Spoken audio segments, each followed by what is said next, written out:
Paz e graça, meu querido e amado irmão.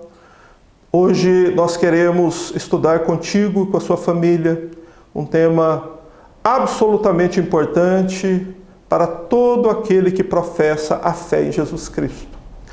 É possível ter absoluta certeza da salvação? Essa é uma pergunta muito importante. De fato, é a pergunta mais importante da vida. Eu sou uma pessoa genuinamente salva? Eu nasci de novo? Eu fui regenerado pela obra do Espírito? O Espírito Santo realmente me transformou em nova criatura? Esse é o tema que nós hoje estudaremos. É possível fazer um teste da minha salvação à luz das Escrituras? Sim, é possível.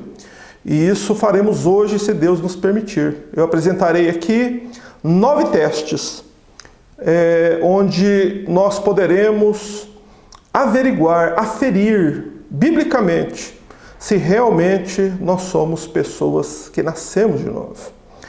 Nós iremos estudar hoje a primeira epístola de João. E João, ele foi, além do escritor destas 3 epístolas, foi também o escritor do Evangelho de João. E como sabemos, o Evangelho trata dos fundamentos da fé cristã. E as epístolas, elas têm um outro propósito. Elas tratam dos fundamentos da vida cristã. Fé e vida caminham juntas e não podem ser separadas. Essa carta ela tem um tema principal que amarra toda a mensagem da primeira carta de João, que eu gostaria que você abrisse comigo e lesse. Está em 1 João 5,13, onde João diz assim: estas coisas vos escrevo a vós os que credes, no nome do Filho de Deus, para que saibais que tendes a vida eterna e para que creiais no nome do Filho de Deus. João, no capítulo 5, verso 13, escreve o motivo pelo qual ele escreveu esta primeira carta. Primeiro, essa carta é dirigida aos crentes, aos que creem. E essa carta tem um objetivo claro, para que saibais que tendes a vida eterna, para que você, ao ler essa carta, possa realmente testar a sua salvação e ter absoluta e plena certeza de vida eterna. Ele escreveu esta carta com este propósito: apresentar testes após testes, onde o verdadeiro cristão ele é apresentado as suas características e as evidências para o cristão que ele professa uma fé. No entanto, a sua vida mostra que a sua fé não é genuína. O primeiro ponto importante para que nós possamos testar a nossa fé é nós entendermos que João também escreveu nessa epístola, no capítulo 2, verso 26, ele diz assim: estas coisas vos escrevi acerca daqueles que vos enganam. Ou seja, havia um real e verdadeiro perigo das pessoas estarem enganadas quanto à sua fé, quanto à sua salvação, quanto à regeneração ou o novo nascimento. Esse é um perigo real, que nenhuma pessoa que realmente, na sua sinceridade, busca viver na presença de Cristo, ele pode negar isso. Ele diz aos cristãos: eu vou escrever isso aqui porque há alguns que querem vos enganar. O que havia acontecido naqueles dias? Falsos mestres haviam desembarcado na Ásia Menor. E eles traziam consigo falsas doutrinas, uma falsa teologia acerca de Deus, acerca de Cristo, acerca do homem, acerca do pecado e acerca da salvação. Nas heresias que estes homens ensinavam, havia uma desconexão, uma dissociação entre a fé e a vida. Eles alegavam que você poderia crer em Cristo ainda que a sua vida provasse o contrário. Que você poderia ter comunhão com um Deus que é luz, estando em trevas. Eles chegaram ao ponto de negar a própria existência do pecado e afirmar que eles, devido ao seu grau de espiritualidade, não eram suscetíveis ao pecado. Eles negavam a necessidade de uma vida santa, como prova do conhecimento de Deus, e negavam também a prática do amor, como evidência de conversão. Como visto, já no primeiro século, ainda com alguns apóstolos vivos, João foi o último apóstolo a morrer, havia falsos ensinos já entrando no seio da igreja verdadeira e levando pessoas ao engano. E nós precisamos entender com plena sinceridade de que 20 séculos se passaram. E nestes 20 séculos, além da doutrina gnóstica que João enfrentou no primeiro século, muitas outras doutrinas heréticas foram sido ensinadas nos púlpitos e nas igrejas, e muitas delas hoje, no tempo em que vivemos, elas são consideradas doutrinas cristãs. Mas nós podemos combatê-las à luz das Escrituras e mostrar que essas doutrinas não são bíblicas. As pessoas hoje têm uma fé mística, baseada naquilo que elas querem acreditar. São enganadas porque elas não vão nas Escrituras realmente conferir se aquilo que lhes foi ensinado realmente está escrito na Palavra de Deus. Os hereges dos tempos de João, assim como os de hoje, são inovadores. Eles misturam crenças. Eles trazem na sua bagagem o liberalismo teológico, que nega a inerrância das Escrituras. E os mesmos erros de ontem se revelam hoje, apenas em uma embalagem diferente. No meio de tudo isso, meu querido irmão, há o crente sincero. Há aquela pessoa como eu e como você que realmente estamos preocupados com o destino eterno das nossas almas. Esta vida que vivemos não é um teste. Esta vida que vivemos já é o momento final. Nós não teremos uma nova oportunidade. Se nós estivermos errados nessa existência, não haverá possibilidade de consertar o nosso erro. Então nós precisamos realmente testar a nossa salvação e ter hoje, nesta aula, plena consciência de que é possível sim ter absoluta e plena certeza da sua salvação.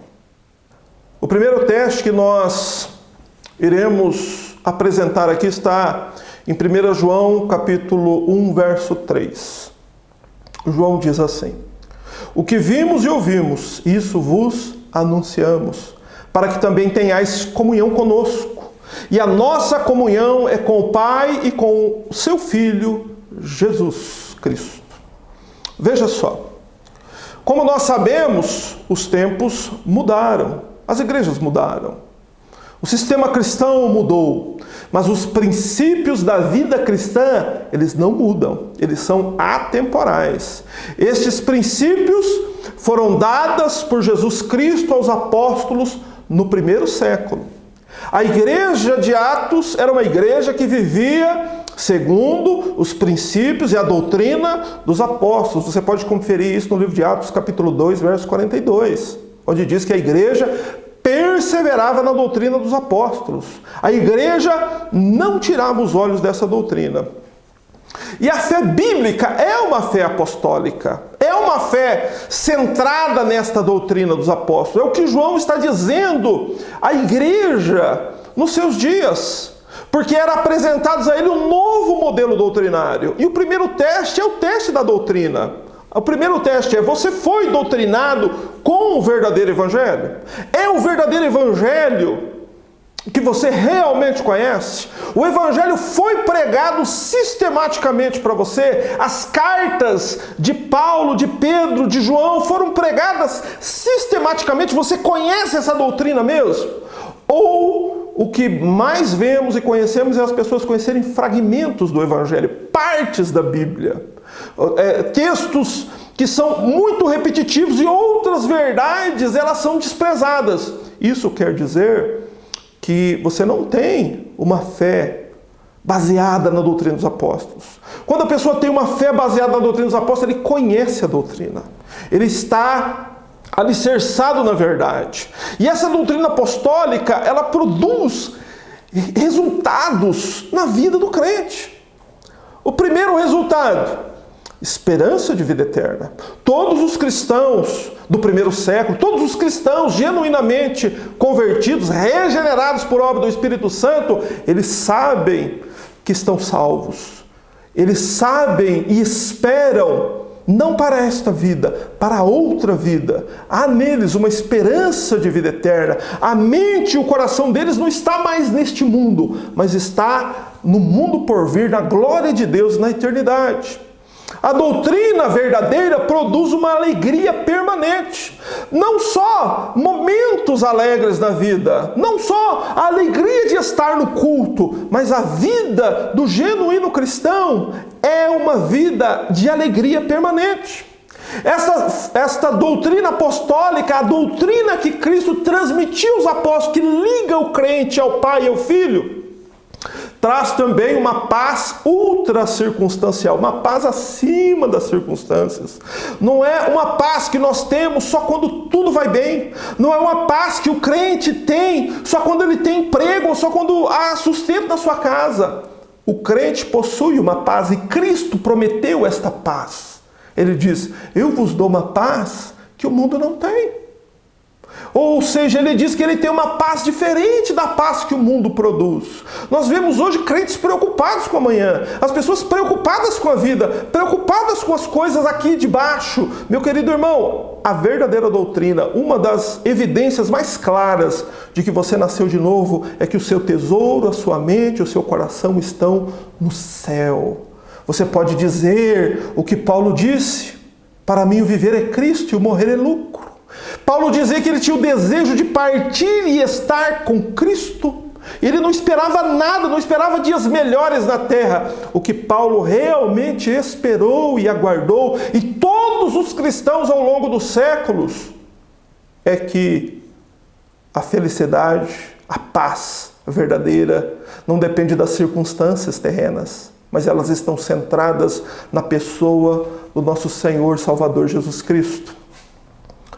Uma outra evidência de que é a doutrina verdadeira que você tem conhecido é um profundo anseio por santidade. Você é uma pessoa santa. Você é uma pessoa que se separa deste mundo, que se abstém do pecado. Isso nós provaremos aqui na carta de João. É uma das evidências mais claras e contundentes de que a pessoa realmente nasceu de novo. A genuína doutrina também gera um ódio pelo pecado. A pessoa sabe a malignidade do pecado. A pessoa conhece o pecado. E o verdadeiro cristão, ele é sensível ao pecado.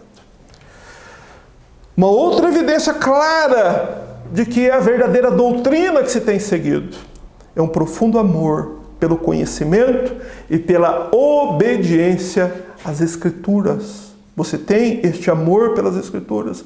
Você obedece à palavra de Deus, e eu creio que esse é um dos maiores equívocos da igreja contemporânea. Pouquíssimas igrejas doutrinam seus membros a obedecer a Bíblia. As pessoas são convidadas a obedecer as normas da igreja, os dogmas da igreja, mas o que de fato demonstra que nós realmente somos convertidos é nosso profundo desejo de obedecer a Deus por meio da sua palavra.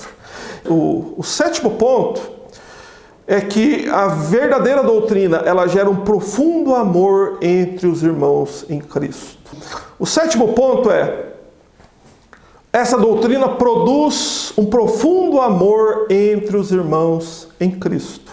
Os irmãos estão unidos em amor. O amor de Deus é derramado nos corações. E isso se torna visível na vida do cristão. E é um ponto de distinção entre o verdadeiro crente e o falso crente. O verdadeiro crente ama, o falso crente odeia. Hoje, a maior parte da cristandade possui uma fé baseada em suposições, em uma crença mística e não no que realmente a Bíblia prescreve. Você pode pegar a doutrina da sua igreja e encaixá-la perfeitamente aquilo que Jesus ensinou aos apóstolos. O que João escreve o que vimos e ouvimos, isso vos anunciamos. João e os apóstolos estiveram com Cristo, ouviram dele. E isso eles transmitiram, e isso está explícito na sua palavra. Nenhuma doutrina que não possa ser comprovada pelos apóstolos, que não foi vivida pela igreja de Atos, que não foi confirmada por Paulo, por Pedro, por João, que não estão no Novo Testamento, que não estão apresentadas aqui. Essas doutrinas não são doutrinas cristãs. E isso é algo, e o primeiro teste que nós devemos fazer é o teste doutrinário da nossa fé. Se realmente a nossa fé é uma fé bíblica. O segundo teste é: você realmente conhece a Deus? Você conhece Deus? Realmente você conhece o Deus a quem você ora? Você sabe quem Ele é? Você sabe quais são as características deste Deus? Você o conhece mesmo? Em 1 João capítulo 1, verso 5, onde ele diz: esta é a mensagem que dele ouvimos e vos anunciamos, que Deus é luz e não há nele treva alguma. João se refere aos ensinos que foram transmitidos aos apóstolos por meio de Jesus. Jesus foi aquele que veio e transmitiu esta mensagem aos apóstolos. A palavra mensagem que João usa no grego, no original, ela sugere uma concepção de Deus que os homens não poderiam formar por si próprios. Jesus veio e mostrou à humanidade, transmitiu aos apóstolos como Deus é. E esta é uma revelação de Deus, e não uma constatação humana. É uma revelação divina sobre Deus. É Deus revelando a si próprio. E não uma descoberta humana. Ninguém pode compreender a pessoa de Deus, o ser de Deus, sem que Deus, por meio do Espírito Santo, através das Escrituras, revele isso a ele. João diz algo surpreendente sobre Deus. João diz que Deus, Ele é luz. João já havia registrado no Evangelho, escrito por ele, no capítulo 4, verso 24, quando Jesus se dirige à mulher samaritana, ele disse: Deus é Espírito. João aqui na carta diz que Deus é luz. E no capítulo 4, verso 8 de 1 João, ele dá uma outra característica do ser de Deus. Deus é amor. Isso nós precisamos entender. Quem é o Deus que realmente eu creio nele? Quem é o Deus da Bíblia? Quem é este Deus? Primeiro, como João explicou e nos ensinou no Evangelho, Deus é Espírito, ou seja, Deus é Espírito em essência. Ele é um ser imaterial, ele não é um homem, ele não tem barba, ele não tem cabelo branco, ele é Espírito. E essa é a característica essencial de Deus. João diz aqui que Deus é luz, luz na sua autorrevelação ao homem por meio de Jesus Cristo. Nós iremos falar 4 aspectos importantes sobre a nossa compreensão do ser de Deus. Por que Deus é luz? E João diz também que Deus é amor em sua obra na salvação redentora, em enviar Jesus para morrer naquela cruz. Ali está caracterizado e manifestado à humanidade o amor de Deus. O amor de Deus não é um amor sentimental, mas é um amor expresso a nós quando Ele envia seu Filho àquela cruz, para que Jesus ali sofra em nosso lugar por nossos pecados. Ali está o amor de Deus. Deus é Espírito, Deus é luz e Deus é amor. E Deus é também, segundo a Bíblia, muitas outras coisas. Mas eu gostaria de enfatizar com você aqui que Deus é luz. E o que isso significa de uma forma clara? Que não há nele nenhuma coisa secreta. Nada está encoberto a respeito de Deus. Deus quer ser conhecido.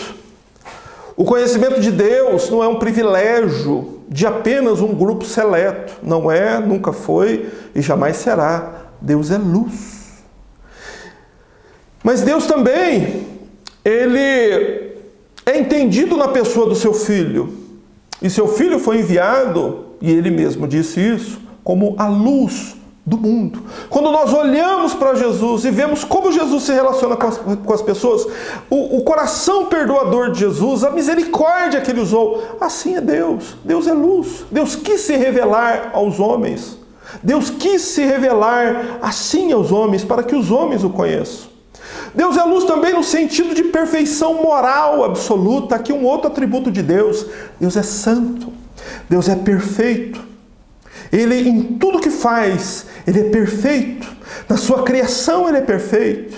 Em suas palavras, ele é perfeito. Em suas obras, Deus é perfeito. Não há trevas que ocultam algum mal secreto em Deus, nem sombra alguma sobre a sua personalidade. João diz que não há nele nada oculto. Deus é luz. Deus se auto-revelou por meio da sua palavra. Por meio da Bíblia, você pode conhecer Deus. O terceiro aspecto é que Deus é luz no sentido em que nada pode ficar oculto aos seus olhos. Deus é onisciente. Ele conhece todos os nossos caminhos. Ele conhece toda a nossa história. Ele nos conhece por inteiro. Não há nada oculto, não há nada feito na escuridão que Deus não saiba. Ele tudo sabe porque Ele é luz. A todos sonda e nada escapa ao seu conhecimento, irmão. Um quarto aspecto. Deus é luz no sentido de não haver nele nenhuma treva. Ou seja, nos escritos de João, trevas tem um sentido moral, tem um sentido de pecado. Em Deus não existem estas coisas. Deus, e nele não há nenhuma treva. Pode continuar? Eu quero voltar. Deus é luz no sentido em que não há nele treva alguma. Nos escritos de João, trevas têm uma conotação moral. Aquele que é puro em seu ser, santo em suas obras, não pode tolerar as trevas, nem ter comunhão com aqueles que vivem nas trevas. Deus é luz e nele não há trevas. Deus não é, como apresentado hoje, um ancião tolerante. Deus não é assim. Deus é luz, Deus é santo, Deus é perfeito. Deus, Ele, acerca do seu ser e da sua pessoa, a sua pessoa está revelada nas Escrituras, mas é claro, é lógico, que nós iremos conhecer Deus na eternidade. A eternidade será a eternidade porque Deus estará lá. E nós iremos gozar desta presença de Deus e nos maravilhar com o ser de Deus eternamente. Deus é infinito, mas a concepção do seu ser é possível ter através das Escrituras. Mas se você realmente conhece a Deus, você precisa entender que Deus, Ele é luz. O terceiro teste é um teste pessoal. Nós passamos pelo teste da doutrina. Nós passamos pelo teste do conhecimento de Deus. Agora nós vamos passar a um teste pessoal. E isso muitas pessoas fazem, tentam enganar a si mesmas.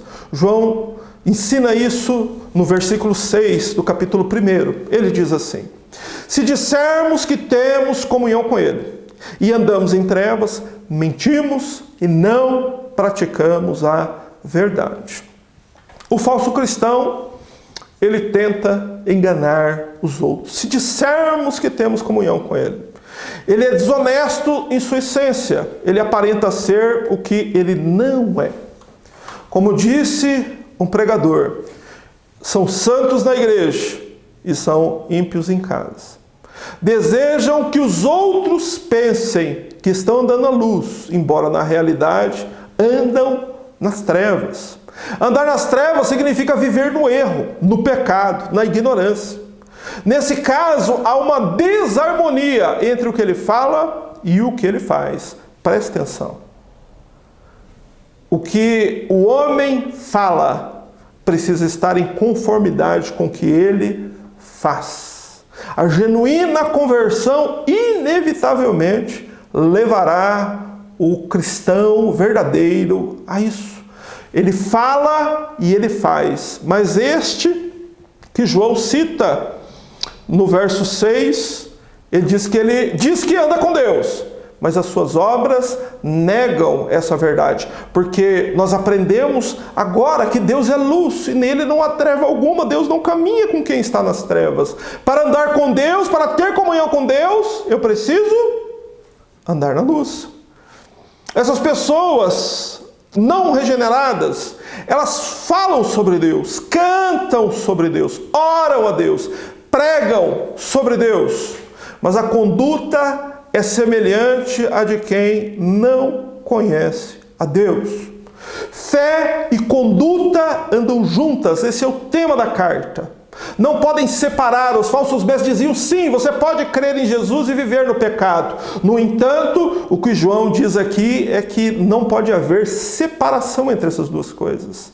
A minha fé e a minha conduta, elas são indissociáveis, elas estão juntas.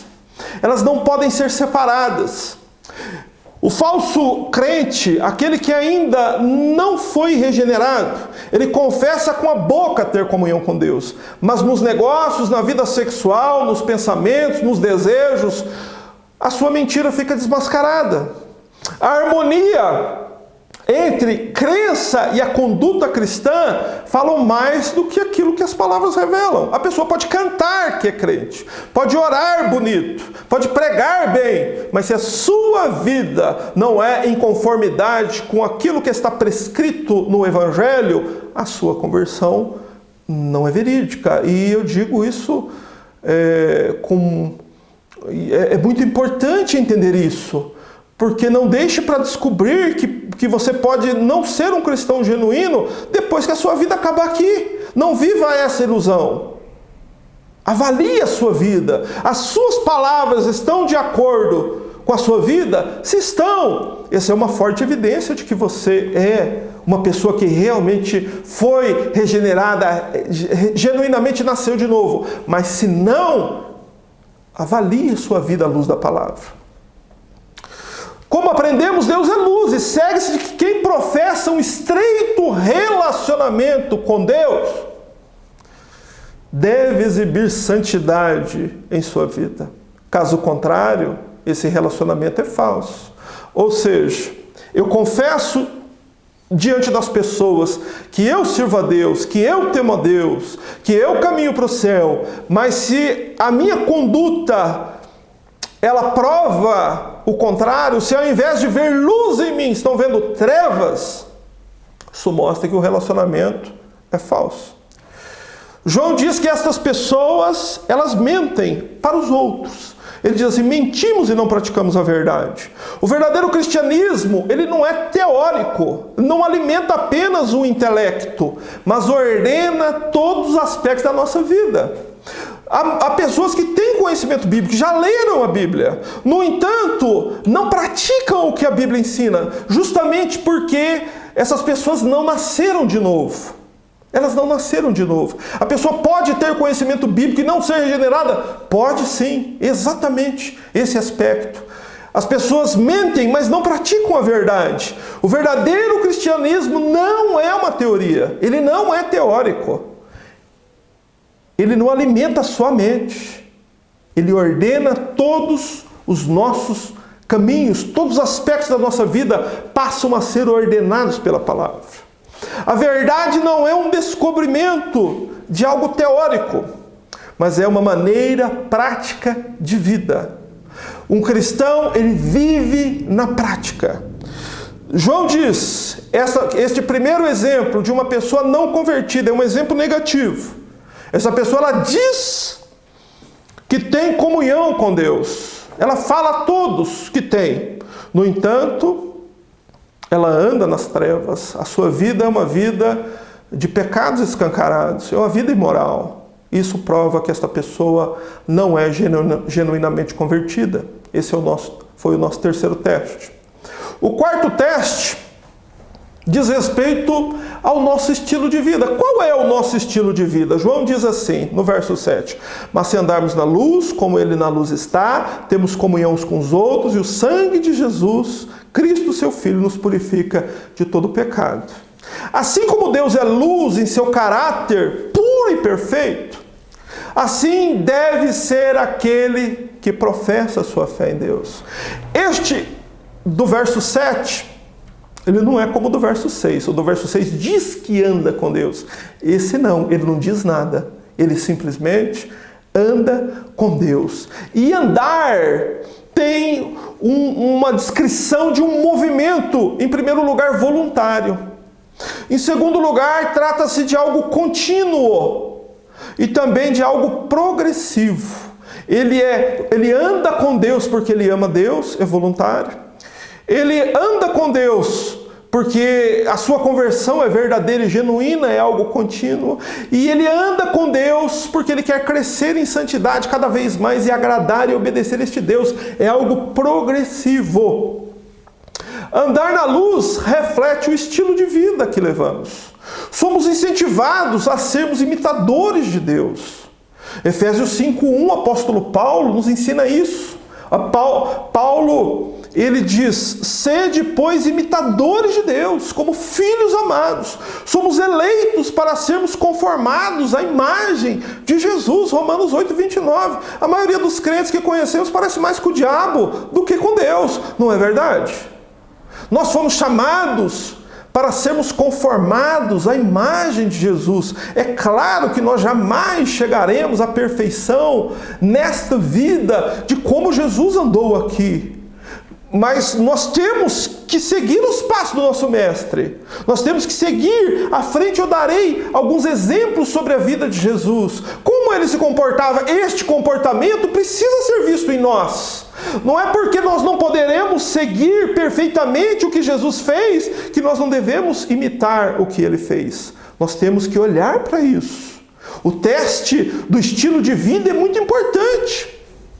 Este cristão, ele anda na luz, assim como Deus está na luz. Andar na luz significa que essa pessoa, ele tem um estilo de vida santo e piedoso, porque ele quer caminhar com Deus. Ele não é crente só dentro da igreja, só dentro dos muros. Ele não diz que anda com Deus. Ele só não vai na igreja e canta e tem o resto da vida andando nas trevas. Este homem, este cristão, genuinamente nascido, ele é piedoso. Dentro do seu lar, com a sua família. Ele é no seu trabalho. No seu trabalho é conhecido como um homem de Deus. Junto dos os seus amigos, todos sabem quem ele é. Não há nada oculto. Assim como Deus é luz, ele também é luz. Não há nada oculto sobre a sua vida. A sua vida, como diz o dito popular, é um livro aberto. Não há nada a ser escondido. Andar reflete este avanço progressivo em santidade. Andar na luz é crescer em santidade. Aí eu pergunto a você, faça esse teste na sua vida. Você tem crescido em santidade? Você tem orado a Deus para que as coisas deste mundo, aquilo que te atrai, possam ficar todas para trás e você cada dia mais progredir em santidade diante de Deus? Só que o contrário também é verdadeiro. Todos nós somos testemunhas de pessoas que dentro dos portões da igreja aparentam santidade, cumprimentam com a paz e a graça, com a paz do Senhor, mas ao sair são ímpios, ao sair são conhecidos. Ímpios são pessoas que praticam aquilo que pertence às trevas e não à luz. Andar na luz produz evidências da veracidade da minha salvação. Quais são essas evidências que João descreveu no verso 7? Temos comunhão uns com os outros. Em primeiro aspecto, ter comunhão uns com os outros como evidência da minha conversão, em primeiro lugar, nos ensina algo importante. Não há nenhuma prescrição bíblica de uma vida genuinamente cristã individual. Não há essa prescrição bíblica.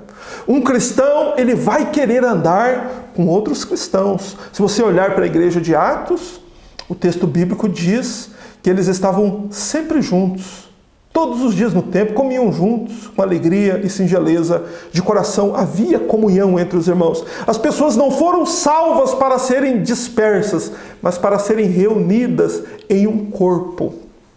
Andar na luz produz evidências da veracidade da salvação. João diz, a primeira evidência de que essa pessoa está andando na luz: tem comunhão uns com os outros. Haverão sinais externos dessa genuína conversão. Nenhum tipo de vida cristã individual é prescrita na Bíblia. A comunhão entre os irmãos é absolutamente importante, como teste da veracidade da salvação. A forma como nos relacionamos com os nossos irmãos em Cristo fala muito a nosso respeito. Um profundo desejo pela glória celeste, pela vida no céu, vai se demonstrar no presente aspecto da comunhão entre os irmãos. Mas não comunhão com alguns irmãos, não comunhão com aqueles irmãos que pensam como eu penso, mas comunhão com a igreja de Cristo na terra. E o sangue de Jesus Cristo, seu Filho, nos purifica de todo pecado. Essa é uma segunda evidência da minha genuína conversão. O fato de andar na luz e manter uma contínua e amorosa comunhão com Deus e com meus irmãos, não nos torna essencialmente perfeitos. O fato de andar na luz e manter contínua e amorosa comunhão uns com os outros não nos torna essencialmente perfeitos. Continuamos sujeitos ao pecado, Romanos 7:23. Mas temos a promessa da purificação pelo sangue de Jesus. O verbo usado por João aqui por purificar sugere que Deus faz mais do que perdoar. Ele não só perdoa, ele apaga a mancha do pecado.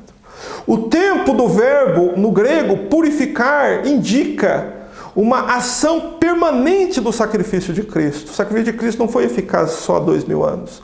Não foi eficaz na sua vida só quando você realmente se converteu. Ele é eficaz para você hoje. Hoje, para purificar e perdoar pecados. Uma marca distintiva do verdadeiro e do falso crente. É a sensibilidade, chama-se convicção de pecado. É a sensibilidade que esse crente realmente tem acerca do pecado. O sacrifício de Cristo foi eficaz não apenas para perdoar pecados passados, mas também para nos purificar dos pecados presentes. Veja só como João descreve que este quarto teste produz efeitos evidentes e claros na vida do cristão. Andar na luz produz comunhão com os irmãos e produz também uma consciência de que você não é perfeito, de que você falha, de que você erra, de que você peca, não como estilo de vida, mas são acidentes que podem ocorrer na vida de uma pessoa genuinamente convertida, mas que para estes o sangue de Jesus Cristo, seu Filho, purifica de todo pecado. Há um quinto teste que eu quero apresentar para você, que é o teste de mentir para si mesmo.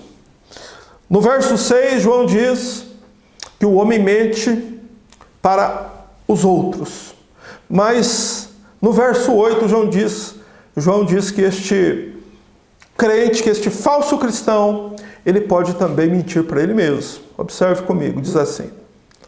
João diz assim: se dissermos que não temos pecado, enganamo-nos a nós mesmos e não há verdade em nós. No verso 6, como dito, houve uma tentativa de enganar os outros, com uma aparente santidade, porém com uma vida envolvida em pecados. O pecado nos leva a mentir não apenas para os outros, mas também a mentir para nós mesmos. Se dissermos que não temos pecado, negamos a razão porque Cristo veio e rejeitamos o perdão que Ele nos oferece ao morrer daquela cruz por nós. O pecado é tão sutil que aquele que o comete pode perder o senso da realidade. Porque o pecado anestesia a alma e cauteriza a consciência. E eu quero contar aqui um fato ocorrido que vai exemplificar bem essa anestesia que o pecado e essa cauterização da consciência. Em um hospital de São Paulo, um médico recebeu uma paciente que estava com hemorragia, e o médico, ao verificar essa paciente, ao analisar o seu estado, o seu quadro, ele disse a ela que havia ali evidência de que ela tinha tido um filho recentemente. E ela negou o fato. Ela disse: não tive filho. E o médico falou: não, mas tem todos os indícios aqui de que você teve um parto e que você teve uma criança. Ela falou: não tive uma criança. Ela negou que tivesse tido. E então o médico mandou chamar a família desta mulher. E chamou ali os pais e disse aos pais: onde está a criança que nasceu dessa mulher? Os pais disseram, não há criança nenhuma. Aí o médico engrossou, o médico disse assim, se vocês não me trouxerem essa criança agora aqui, eu vou ligar para a polícia e vou comunicar esse fato. Aí eles foram até o carro e trouxeram uma caixa de isopor com um feto morto já, uma criança morta, dentro daquela caixa de isopor. E o médico registrou a seguinte reação da família, diz assim, eles não demonstraram nenhum remorso, nenhum sinal de que haviam se arrependido daquele grave mal que cometeram. Esse é o pecado. Ele anestesia a alma, ele cauteriza a consciência. Você pode talvez não tentar negar um pecado assim tão contundente quanto dessa mulher, mas a negação do pecado mostra que esta pessoa ela não se relaciona corretamente com Deus que é luz. É possível a pessoa viver em pecado e ainda sentir uma aparente segurança de que tudo está bem na relação dela com Deus. Este é o engano do pecado. O pecado engana fraudulosamente. João diz, se dissermos que não temos pecado, e isso é mais do que esconder o pecado, isso é negar a própria existência do pecado. O que eu faço não é pecado. João diz que essa afirmação reflete a tendência do ser humano em negar os seus pecados, em tentar fugir das consequências do pecado, em tentar transferir a culpa do pecado. A exemplo de Adão. Lembra? Deus confronta Adão. Adão, que fizeste? Diz, a culpa é da mulher que tu me deste. Essa fuga do pecado, essa tentativa do homem de tentar negar o pecado reflete a absoluta ignorância do homem em relação a Deus. João diz que aquele que diz que não tem pecado, ele engana a si mesmo. Porque o propósito do pecado é justamente esse. É produzir no homem o auto-engano. Sentir-se seguro mesmo numa vida de pecados deliberados e intencionais. E João termina dizendo que não há verdade em nós. Não ter consciência da extrema malignidade do pecado é o sinal máximo da ignorância do homem em relação a Deus, a Cristo, a cruz e a si mesmo. A forma como você e eu lidamos com os pecados fala muito sobre a autenticidade da nossa conversão. A forma como lidamos com o pecado fala muito sobre a autenticidade da nossa conversão. E como você tem percebido, João tem dado versículos positivos e versículos negativos. Versículos que provam a autenticidade da fé e versículos que desmascaram o falso crente. Nós fizemos aqui o 5º teste. Realmente, você mente para si mesmo? Você tenta ocultar pecado? Isso é algo extremamente grave e que você deve reavaliar à luz das Escrituras a autenticidade da sua fé e da sua conversão. O 6º teste, meu querido e amado irmão, você tem sensibilidade ou convicção do pecado? A pessoa que realmente é convertida, que realmente nasceu de novo, ela pode atestar isso no verso 9 do 1º capítulo da 1ª epístola de João. João diz assim, se confessarmos os nossos pecados, Ele é fiel e justo para nos perdoar os pecados e nos purificar de toda a injustiça.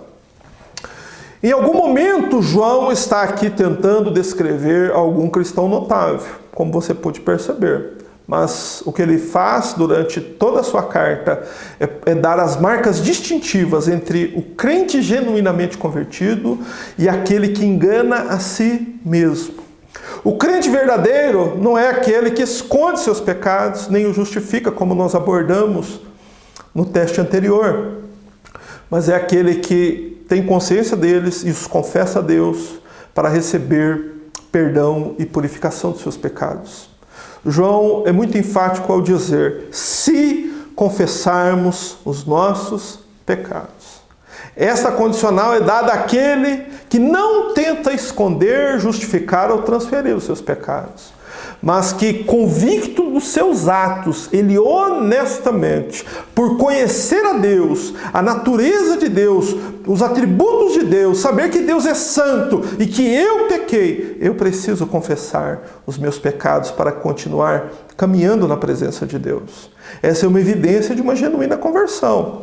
Confessar, essa palavra que João usou, vem do grego homologio, que significa homologar ou concordar. Confessar os pecados nada mais é do que concordar com o diagnóstico de Deus em toda a Bíblia a nosso respeito, de que nós somos pecadores e que temos cometido pecados. E assim nós verbalizamos essa concordância com tristeza e quebrantamento. É assim que se confessa o pecado. Quando se confessa o pecado, João diz que há a garantia do perdão. Se você confessar os seus pecados, o genuíno cristão, ele tem garantia porque ele conhece a Deus, ele sabe quem Deus é. Aqui João dá mais duas características do ser de Deus, dois atributos. Ele é fiel e ele é justo. A garantia da segurança do perdão está no caráter fiel e justo de Deus. Deus é luz, não há nenhuma parte oculta nele. Todo o ser de Deus está revelado na sua palavra. Quando nós confessamos nossos pecados, nós podemos ter segurança e certeza de que este Deus é um Deus perdoador. E que de fato Ele é. E nenhum de nós estaríamos aqui hoje se Ele não fosse. Ele é fiel. Deus é fiel às suas promessas. E justo para não aplicar em nós o mesmo castigo que os nossos pecados já sofreram sobre Jesus lá na cruz. Ele é fiel porque você pode confiar nele. E ele é justo porque Deus não vai te cobrar essa dívida depois. Porque ele já cobrou esta dívida sobre Jesus lá no madeiro. Por isso que a minha fé, ela é centrada em Cristo e na sua morte na cruz. A minha fé é centrada em Cristo e no sangue que Ele verteu na cruz. A minha fé é centrada nele, porque é ali que eu tenho absoluta certeza dos meus pecados, que os meus pecados são perdoados. Foram, são e serão. O sétimo teste. Você tenta enganar a Deus ao negar que é pecador? Hoje é praticamente uma ofensa você chamar um pecador de pecador, você percebeu? Mas João diz no verso 10 assim: se dissermos que não pecamos, fazemo-lo mentiroso e a sua palavra não está em nós. Aqui nós vemos os efeitos da gravidade do pecado. O pecado faz com que o homem minta aos outros, minta a ele mesmo e minta até mesmo a Deus. Aquele que diz que não é pecador, ele contradiz o testemunho de Deus acerca da pecaminosidade de toda a raça humana. Ao exemplo do Salmo 14, versos 2 e 3, que eu quero ler para você. Diz assim o Salmo 14, versos 2 e 3, onde Deus dá testemunho da pecaminosidade de toda a raça humana. O Senhor olhou desde os céus para os filhos dos homens para ver se havia algum que tivesse entendimento e buscasse a Deus. Desviaram-se todos, juntamente se fizeram imundos. Não há quem faça o bem, não há sequer um. Deus disse inúmeras vezes na Bíblia, eu poderia te dar inúmeros textos bíblicos, se você quiser mais um, olhe Isaías 64:6, quando Deus dá testemunho da humanidade, dizendo que todos somos como o imundo, todos, indistintamente. E todas as nossas justiças, todas as nossas bondades, são como trapos de imundícia diante de Deus. Ninguém pode se justificar diante de Deus por suas obras. Quando negamos que somos pecadores, transformamos Deus num mentiroso. Por quê? Porque não apenas em sua palavra Deus diz que nós somos mentirosos, mas no feito de Jesus lá na cruz. Lá na cruz está a maior evidência de que a humanidade é pecadora, perversa e corrupta, e que precisa de um grande Salvador, e que precisa olhar para a cruz e saber que ali está a redenção dos seus pecados. Deus entregou o seu Filho por nós, porque nós não podíamos ser salvos de maneira diferente e menos custosa devido ao nosso grave problema do pecado. Porém, há aqueles que declaram que isso é desnecessário, visto que não cometeram pecados. Isso é escarnecer da cruz e incluir Deus no rol dos mentirosos. E só pode agir assim, como João prescreveu no verso 10 do primeiro capítulo, quem não é convertido. Mas a pessoa pode sim alegar que tem fé em Deus, que conhece a Deus, que ora a Deus, que sabe quem Deus é, mas mesmo assim negar a pecaminosidade da sua própria vida. Esse demonstra por seus atos que ele não conhece a Deus. O oitavo teste é o teste que demonstra algo muito importante. Você ama o mundo e as coisas mundanas? Leia comigo o verso 15, onde João adverte. João faz aqui uma severa advertência aos crentes. Não ame o mundo, nem o que nele há. Se alguém amar o mundo, o amor do Pai não está nele. Amar o mundo e algo do mundo reflete também um estado de perdição eterna. O amor que ele tem em mente é aquele amor que cria vínculos, é uma comunhão íntima, é este amor. O amor ao mundo exclui o amor a Deus. É impossível, meu querido irmão, amar a Deus e ao mundo ao mesmo tempo. Eles são excludentes. Ou o meu coração está no mundo, ou o meu coração está em Deus. Ou o meu amor é demonstrado em santidade, ou o meu amor é demonstrado por amor àquilo que o mundo produz. E há muitas coisas que este mundo produz e que João nos adverte que nós não podemos amar o mundo, nem aquilo que o mundo produz, nem aquilo que há no mundo. Isso são coisas completamente incompatíveis com a fé cristã. E Tiago, no capítulo 4, verso 4, ele reforça aquilo que João disse aqui. Tiago diz assim: aquele, pois, que quiser ser amigo do mundo, constitui-se inimigo de Deus. Olha que grave. A pessoa pode dizer que serve a Deus, ele pode até ir numa igreja, ele pode até ter uma função na igreja, cantar ou pregar, mas se ele ama o mundo, ao invés de ser um daqueles, como João prescreveu no verso 7, que caminham com Deus, que andam na luz, na verdade, ele é inimigo de Deus. A Bíblia, ela desmascara o engano e a mentira. A Bíblia desmascara o crente. Se é o mundo que você ama, se são as coisas do mundo que você ama, é impossível amar a Deus. Se alguém amar o mundo, o amor do Pai não está nele. João diz isso. Tiago diz que ele é inimigo de Deus. É impossível amar o mundo e a Deus. João não aconselha aqui os cristãos a uma vida reclusa. João não enfatiza que os cristãos saiam do mundo. Ao invés disso, diz que o crente deve abster-se de amar o mundo. João diz que se alguém amar o mundo, o amor do Pai não está nele, é impossível estar. Aquele que está verdadeiramente salvo não busca o que o mundo busca. O que o mundo busca? Riqueza, bens, fama, luxúria, e a mente e os lábios destas pessoas estão dominados por assuntos mundanos. As palavras de uma pessoa, como João já prescreveu, descrevem quem ela é. Quando você se aproxima de um crente, ou de uma pessoa que professa essa fé, de que é que ele fala? Quais são os seus assuntos? Quais são os seus propósitos de vida? Riqueza, bens, fama? Isso prova que a conversão dessa pessoa não é verdadeira. Ou talvez, você que esteja me ouvindo, se o foco da sua vida é buscar estas coisas, reavalie a sua salvação. Nós iremos depois trazer um ensino sobre isso.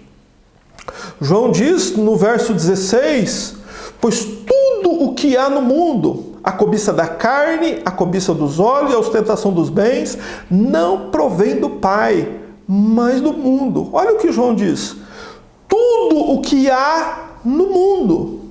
Nada disso o cristão pode colocar no seu coração. Como nosso Senhor disse, onde estiver o seu coração, ali, onde estiver o seu tesouro, estará o seu coração. A cobiça da carne, os desejos da carne, a cobiça dos olhos, a ostentação dos bens, crentes que ostentam bens. Essas pessoas é impossível serem salvas. Essas coisas não vêm de Deus, não provém do Pai. João é claro em dizer que estas coisas vêm do mundo. Todas essas coisas são do mundo e pertencem ao mundo e são objetivos de todos os que amam o mundo. Nenhum crente genuíno busca ou vai desejar buscar aquilo que é do mundo. Mas encontramos facilmente muitos que professam ser crentes. Nós vamos encontrar até mesmo, se você procurar, denominações inteiras que os desejos deles são completamente mundanos. O que eles buscam? Riqueza, bens, fama e luxo. Essas pessoas estão completamente equivocadas nas suas convicções. Foram alvos de hereges como a igreja nos dias de João. Isso prova algo contundente que João diz no verso 15. João diz assim: o amor do Pai não está neles. O amor do Pai não está neles. Esse foi o nosso 8º teste. O teste do amor ao mundo e das coisas mundanas. Você passou nesse teste? Realmente seu coração está no céu. O 9º teste e último é: você abandonou a vida de pecados. O pecado não é mais algo comum e corriqueiro na sua vida. E João descreve este contraste entre o verdadeiro e o falso crente no capítulo 3, verso 6. Diz assim: todo aquele que permanece nele não vive pecando, mas todo o que vive pecando não o viu nem o conheceu. Mais uma vez, um contraste é apresentado. João contrasta o verdadeiro crente com o falso. Aquele que tem uma salvação genuína daquele que tem uma falsa salvação.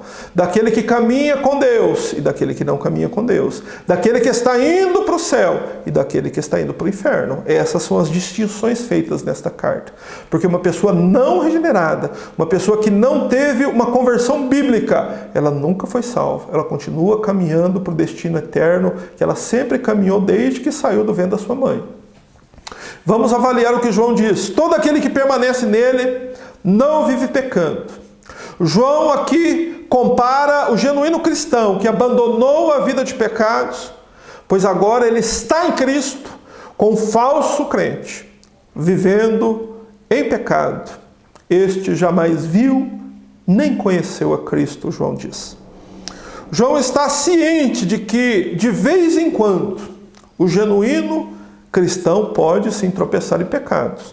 E essa possibilidade está descrita no início do capítulo 2, quando João diz assim: meus filhinhos, estas coisas vos escrevo para que não pequeis, mas se alguém pecar, temos um advogado junto ao Pai, que é Jesus Cristo, o justo. Então, o pecado torna-se um acidente que acontece eventualmente na vida de um verdadeiro cristão. Ele não é hábito de vida.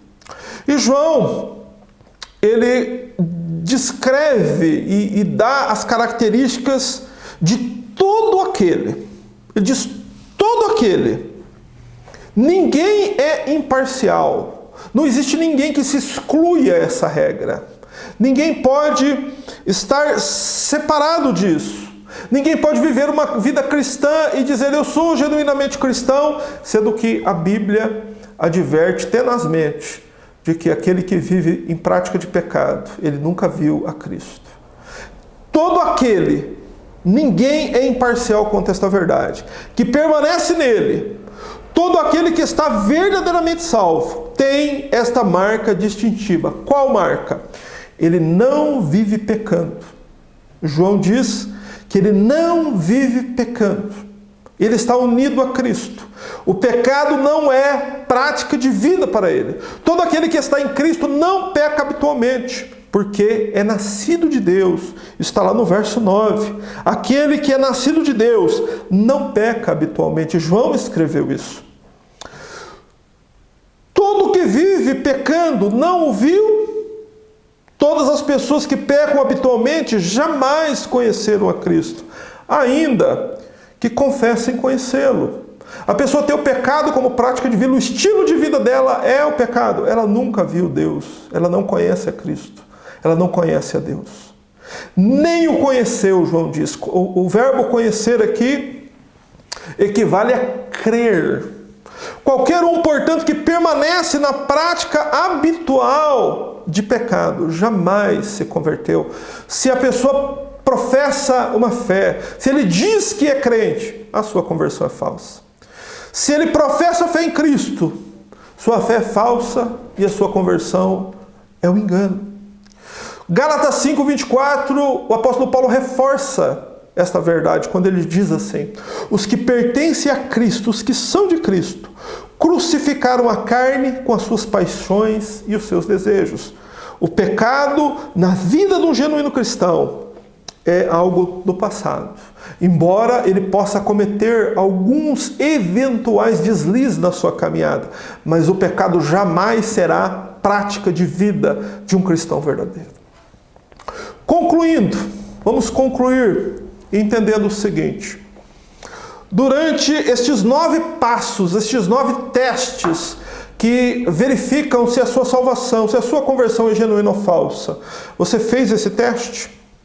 A primeira coisa que nós abordamos foi: a doutrina que você aprendeu pode ser testada à luz da doutrina apostólica? Ela pode ser comparada com aquilo que os apóstolos ensinaram e pode ser dada esta legalidade à doutrina? A doutrina produziu os efeitos que foram descritos no primeiro teste? Você realmente conhece a Deus e seus atributos? Você já teve na sua igreja? Ou você já teve a curiosidade de estudar sobre os atributos de Deus? A harmonia entre suas palavras e ações? Ou você pode ser daquela pessoa que diz que é, mas a sua vida prova que não é? Seu estilo de vida condiz com a de Cristo? Você imita Cristo? Você se esforça para isso? Ainda que você jamais possa conseguir fazê-lo em toda a perfeição que a vida de Cristo teve? Você é honesto consigo mesmo acerca dos seus pecados? Você não tenta negá-los, ocultá-los ou transferi-los? Isso fala muito sobre você. Você é honesto consigo mesmo acerca dos seus pecados? Quando você peca, o seu coração dói? Você cai de joelhos arrependido e confessa-os diante de Deus? Isso atesta uma genuína conversão. Você ama o mundo, aquilo que o mundo produz? Isso demonstra uma falsa conversão.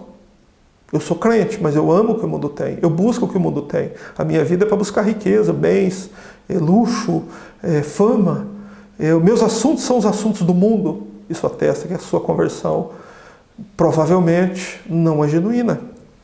Você abandonou a vida de pecados, você busca esta santidade progressiva, crescer em santidade. Você busca isso? Se você pode responder sim a todas elas, a tudo isso que eu perguntei para você na conclusão aqui, então isso atesta que a sua salvação ela é genuína. Ela pode ser provada biblicamente. Se aquilo que você aprendeu e tem vivido como prática cristã, ela pode ser conferida com aquilo que Paulo ensinou nesta carta, a sua salvação ela é verdadeira. Você pode ter certeza dela, porque ela pode ser atestada biblicamente. Isso se chama segurança bíblica da salvação. A minha conversão é genuína porque eu olho para a Bíblia, eu olho para aquilo que João escreveu na sua primeira carta em particular e vejo que é exatamente este crente genuíno que ele descreve que eu sou. Isso atesta a sua genuína conversão. E eu gostaria de encerrar este estudo orando com você. Convido você a fechar seus olhos e orar comigo para nós aqui encerrarmos este estudo. Eterno Deus e Pai, nós oramos a Ti uma vez mais. Ó Deus, e oramos, Senhor Deus, por cada um de nós, Senhor, que professamos, ó Deus, esta fé em Cristo Jesus. E oramos, ó Deus, para que o Senhor cada dia nos ajude a caminharmos, ó Deus, firmes na Tua presença. meu Deus, a atestarmos biblicamente a nossa salvação. Se porventura, ó Deus, em algumas pessoas que ouviram, ó Deus, este ensino, meu Deus, eles ainda permanecem, ó Deus, e concluíram que não estão salvos. Meu Deus, que o Espírito Santo os conduza a genuína conversão e arrependimento e transformação de vida. Abençoa todos nós, Senhor. Nós te adoramos e te bendizemos. Meu Deus, por este precioso e bendito ensino. Em o nome de Jesus. Amém.